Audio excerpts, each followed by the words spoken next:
Hey everyone, and happy Warhammer The Old World Day, or Deathwing Assault Day if you happen to be a 40k fan like myself. But I think the spotlight is very much on Warhammer The Old World right now, and for very good reason, because that journey we started all the way back in 2019, it seems an absolute age away, has finally kind of come to an end, or at least this chapter of it has, because the game is now out, people are building their models and their armies, and now we can start to see what the next set of releases are going to be. And that's exactly what we've heard from Games Workshop, because they've announced today on Warhammer The Old World Day that the Orcs and Goblin Tribes are going to be the next major release coming to the old world. And in this video, I just want to kind of summarize some of the key points from the article. It's a very packed one. There's a ton of information in there. There's a ton of releases coming down the line. The main announcement is that Orcs and Goblins are going to be coming in a brand new Battalion Box, which reminds me a lot of the old army boxes from Warhammer Fantasy, because to me this just feels like a slightly larger version of those start collecting boxes from back then, which isn't a bad thing. I don't mean that in a bad way at all, but it's nice, I guess, to see that some of these releases, as we kind of knew, are getting a bit lighter. This Battalion Box won't include any of the core rule books or anything else that we've seen in some of the previous Bretonnian and Tomb Kings sets. They are designed as a sort of pick up, play with, and you go and get the other supplementary stuff on the side of it, which I quite like, because it means it keeps it lean and focused on the models itself, which will hopefully help the price point at the other end of it. But coming in this particular box set, you're getting 73 models, which includes 2 Orc Boar Chariots, 31 Orc Boys, including a champion, a musician, and a standard bearer, as you would expect, and 40 Goblins with the command upgrades for their particular unit. And again, yeah, I think it's a really nice start to an Orc and Goblins army. What kind of gets me thinking, though, is that we know that the Bretonnian and Tomb Kings sets are coming back as they were. They will have that kind of old world plus experience where you get a ton, well, not a ton more models, but more models, let's say, and then all the extra kind of core rulebooks, sprues, templates, and things like that. And I just wonder whether Bretonnians and Tomb Kings will ever get their battalion sets, whether maybe that comes in time, they get a kind of leaner, more model focused box, or whether they'll always just keep that way and that the other 7 factions will just have battalions, and that's how things will always sit. I'm curious how that's going to work, but at the very least it also gives us a taste of what size of force the other factions will get when their battalions come out, because I'm almost certain every other army will get a battalion going forward. We're also getting the Arcane Journal for Orcs and Goblins, and for those who aren't aware, these are a combination of background information and fluff for the particular faction, so you can kind of build the army with the look and feel that you want, but also some of those essential rules, so special characters, extra equipment, and the army list and things like that. So they're kind of a necessary component when you're collecting that particular faction. But we're also getting 2 brand new character models for the Orcs and Goblins range, including a brand new Black Orc War Boss brandishing a great weapon, and a new named character for the faction called Ogdra's Swamp Digger. And I absolutely love these 2 models for a number of reasons: the detail, the personality, just the general orkiness. But Swamp Digger is a real call out for me, just because of this cauldron that he's got with him. These 2 goblins who are kind of, well, this one goblin who is stirring the pot, and one of his friends, colleagues, rivals has fallen in and clearly not having a great day because of it. It's kind of a great example of that sadistic comedy that always draws me into the sort of Orc and Goblin ranges that go through all of the Warhammer games. And I love the fact they've put this next to a character model and front and center of the new releases. And it's a great tone to the army that I absolutely love to see, and I just can't wait to see more of this as we get new Orc and Goblins models later down the line in Warhammer The Old World. But yeah, a real standout moment for me. These are going to be in Forge World resin, not everyone's favourite cup of tea when it comes down to sort of modelling materials, but I think if we were going to wait for them to come out in plastic, we would be waiting a long while. There is a ton of plastic models coming down the line, as we'll talk about in a second, but for Forge World resin, I think the detail is really exceptional. So while it's not everyone's favourite material to work with, I think it kind of justifies itself with the results we're seeing at the end of the day. But as I said, there is a ton of plastic returning, and just to kind of flick through the list very quickly, we are getting the Orc Bosses, which you can see here.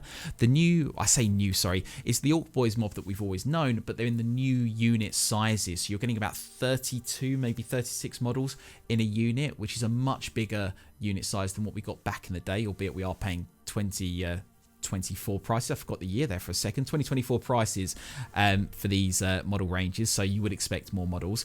We're also getting a Orc Boys and Arab Boys mod, which is a sort of combination unit, which is really interesting to see. Again, and maybe a tease for what might be coming for other factions that haven't yet seen new model or sort of new range releases just yet. We are getting the original pigs as well, the Orc Boar Boys, who I would definitely make an army out of. I love the idea of getting into the thick of combat really quickly. It's how I've built my Uruk War Clans army with the Gore Grunters, so I definitely use these as the basis for my own Orc and Goblins army when the range finally comes out. We are getting the Boar Chariots that we saw in the Battalion just a moment ago, and the Black Orc Boys, who I absolutely love. I'm a big Grimgor Ironhide fan, so I will definitely be having a few of these in my army, and I love the fact that they're kind of, again, front and centre of the releases, because I know a lot of people are really keen to get their hands on these particular models. They look absolutely fantastic, and to be fair, I think they've held their age pretty well given how long it's been since they kind of first came out, if you know what I mean.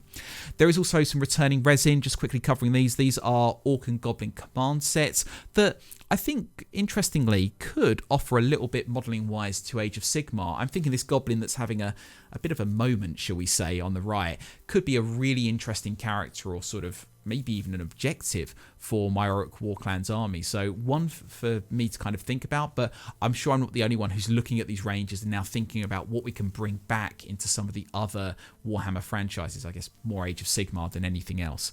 But yeah, really great to see those.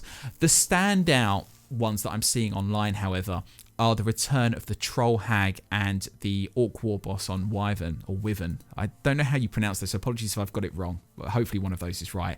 The Troll Hag, old Forge World resin model, so great to see that coming back, but not too unsurprising given that this is kind of a Forge World led game at the end of the day. We are also getting the Bone Grinder Giant, which I'll put a picture up on screen now. That is an absolutely fantastic model, and while it is a bit dated compared to some of the newer Giant and Gargant models we've seen in Age of Sigmar, I do think it looks exceptionally good for how long it's been around for. The Orc War Boss with Wyvern, however, is a really nice model. Again, very classic, very old style look, but I think on this in this particular game, it's going to look absolutely fantastic. And again, I think it's going to be a really popular one when it finally gets released. And finally, we're getting a ton of metal models coming back to the Orcs and Goblins range. The ones you can see here are the Rocklobber and the Goblin Shamans, bosses, and Nasty Skulkers. But there is a long list on top of that. You can see some incredible units here. The Bolt Throwers, the Orc Shamans, the Big Uns, the Common Trolls, Classic Ogres as well. There's a lot of metal in the Orcs and Goblins model range coming to the old world, and I think metal is going to make up a good chunk of people's armies at the same time. But it's going to be great to see these classic models hit the tabletop, and I'm really excited. You can check out the images online if you're keen to see what these units look like, but yeah, it's really great sort of the extent to which they're bringing back some of these older ranges. And yeah, they're in a mix of resin, metal and plastic, but I think once they're painted and on the tabletop, people aren't going to care that much. And yeah, it's great to see just how much is coming back at the end of the day. They do make a comment though that Made to Order is going to be part of the release schedule for some of those more, I guess, niche and hand curated, as they put it, options. They mentioned the Orc Shaman on the War Wyvern as one of the options that will be coming back as Made to Order. And as a side note, Made to Order is quite a profitable release method for Games Workshop. They make a ton of money by putting out these sort of exclusive ranges out for a small period of time and then kind of moving them back to the shelves later on, or sort of to the behind the scenes shelves, as it were, not to shop shelves.